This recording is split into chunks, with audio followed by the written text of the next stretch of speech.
RPA welcomes you to our YouTube channel, which will be featuring a video series that will follow the lives of various RPA leaders, some new to engagement with RPA and others more seasoned. They will candidly share their stories about volunteering in a professional association, work-life balance, personal and professional fulfillment, even money management, and why it's so important to volunteer in the RPA community. Enjoy their journey. Ever since I went to med school, I knew I wanted to be a nephrologist. I did one of those traditional 6-year courses, and within the first 18 months after I did renal pathology, I knew I was going to be a nephrologist. I can distinctly remember my first clinical rotation. We saw extensive patients with lupus, and they're all my demographics, young African-American females, and I knew right away nephrology is what I wanted to be. And I just sort of went straight there. 3 years of residency, 2 years of fellowship, out the door, practice in nephrology.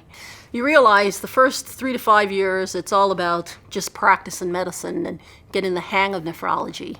And then after that, you sort of define your career path. And once you've established your practice space, you realize medicine is a business. And if you don't clearly understand the business that you're dealing with, you're going to be left behind. Then came the ACA, and the entire sphere of medicine radically changed.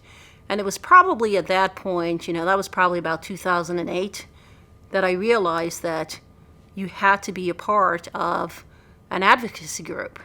And by then the RPA was pretty engaged, and I'd been in the field of nephrology long enough to know the players. And so it was at that point in time that I sort of really started participating in the RPA, the advocacy programs, things like that. Dr. Simpson, what do you believe are some of the important issues an early career physician like yourself should be concerned about? So one of the most critical issues is this whole concept of, in various states, they're trying to limit the LDOs or possibly some of the small dialysis organizations in terms of limiting their profits.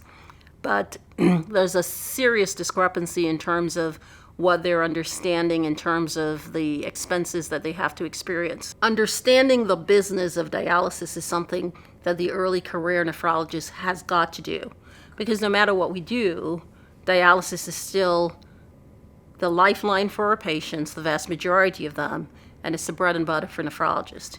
So to get involved, understand whether you're a part of a joint venture or you're just dealing with your regular LDOs, you're going to be a medical director at some point, understand that business. Do you believe more early career physicians should be at Advocacy Weekend, and why? Absolutely, because I think it's like everything else in life. The more you're exposed to something, the more you're able to attain a critical understanding of the issues. So I think what happens is, first couple of years, you're kind of bogged down with medicine. And then after the first couple of years, even the fellowship, and then maybe a year post-fellowship, first 2 years post-fellowship, it's all about, did I do the right dialysis treatment plan? Is it the medicine part of it is fine? And then I always laugh because I remember when I first started, everything had a pill. Everybody had a pill for everything. And then as you transition as a physician, you realize, well, it's not just about the medicine. It's about the quality of life, the patient experience, the ensuring that they have longevity, but good quality of life. So I started taking pills away, and I started making sure they were exercising, and I started to do things like that. And then after you've done that for about 3 to 5 years, well, what's next? And it's usually at that time when people are thinking about, okay, where's the practice going? Where am I now? Can I get into a leadership position in the practice? That they start needing to understand the business of medicine, the business of nephrology, the legislative issues that are impacting your practice patterns, the complex interactions between the dialysis clinics and your practice and your patients, things like that. And I think one of the best ways for you to learn about this pretty quickly are to go to conferences with the RPA, whether it's the main meeting or the spin-off conferences that they have, like the Legislative Day, the packs that you have, etc.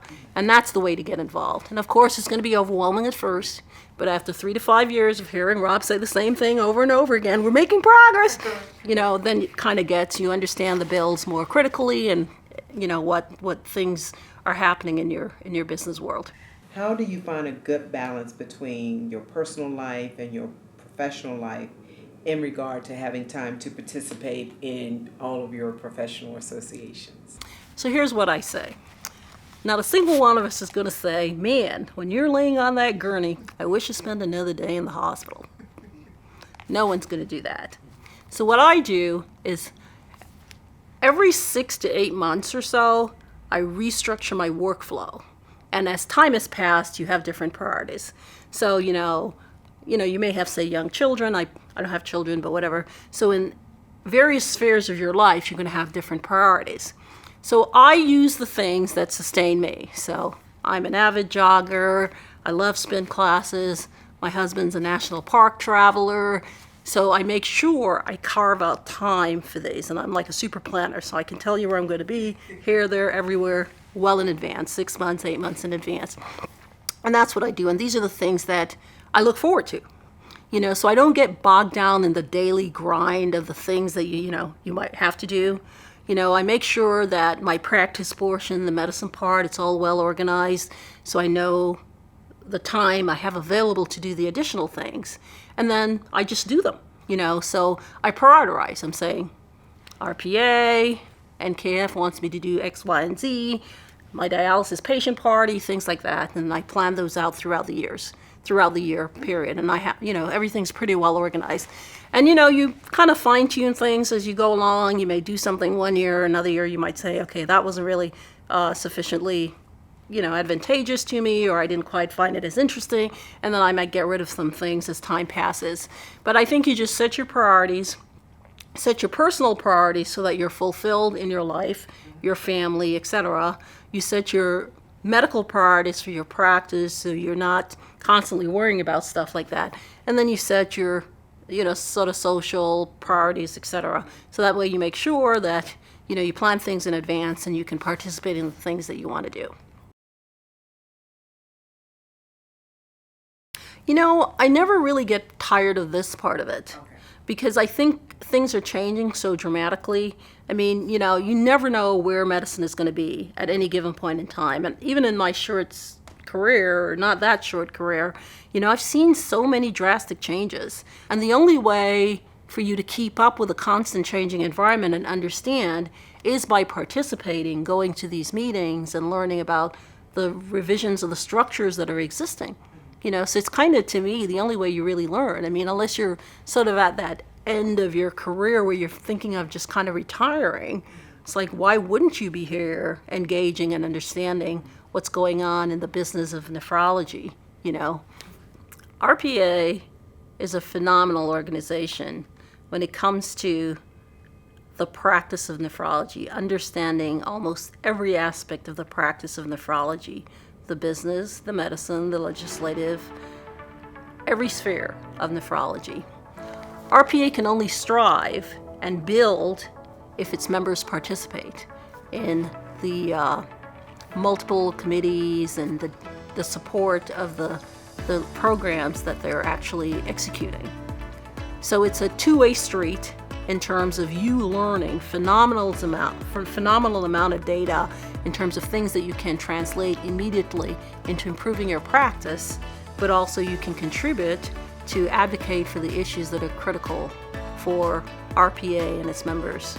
Remember, it's like everything else. If you don't participate, you don't have the right to complain about the fact that things don't get better, and that's the kind of dogma, really, of sort of the strength of the RPA members. It's only in numbers that we can grow and have strength. And remember, as time passes, it's a transition of the generations. The younger members will come to the leadership positions, and the older ones will sort of fade away. But you have such an opportunity to learn from the networking portion of it, from the traditional didactics that are set up by engaging with almost every sphere that's here, the exhibitors and the new innovation, and You know, the change in technology as you're moving from paper to IT, and you know, it's just a phenomenal opportunity. So I would say every nephrologist in the business of medicine should be a member of the RPA.